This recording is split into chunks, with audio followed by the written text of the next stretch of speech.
শুভ দুপুর বন্ধুরা। এই দেখো চলে এসেছে সোনাই, বসে গেছে খেতে। সোনাইয়ের মম সোনাইয়ের জন্য আজকে কি রান্না করেছে দেখো।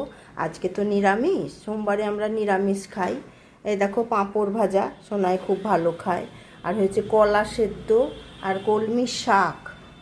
আর এটা সোনাই খুব পছন্দ করে। পনির সোনাই খুব ভালোবাসে খেতে, পনিরের তরকারি নিরামিষ তো। আর হয়েছে এই কলাইয়ের ডাল, আর সঙ্গে আছে আম। আজকের এই মেনু হয়েছে সোনাইদের। সোনাইয়ের মা আজ এই মেনু রান্না করেছে। সোনাই এখন খাবে। সোনাইয়ের মনটা আজকে একটু খারাপই হয়ে যাবে, কারণ সোনাইয়ের বনু আজকে চলে যাবে। সোনাইয়ের বনু আজকে নিজের কাজের জায়গায় চলে যাবে, 1 মাস থাকলো। এবার সোনাইয়ের বনু চলে যাবে। এই দেখো সোনাই খেতে বসেছে। সোনাই আজকে নিশ্চয়ই ভালো মনে খাবে। সোনাই পনির খেতে খুব ভালোবাসে। এ দেখো বসে গেছে খেতে। বাবু মুখ তুলো, আসছি। বাই, তোমরা ভালো থেকো, সুস্থ থেকো। আবার অন্য একটা ব্লগ নিয়ে চলে আসছি।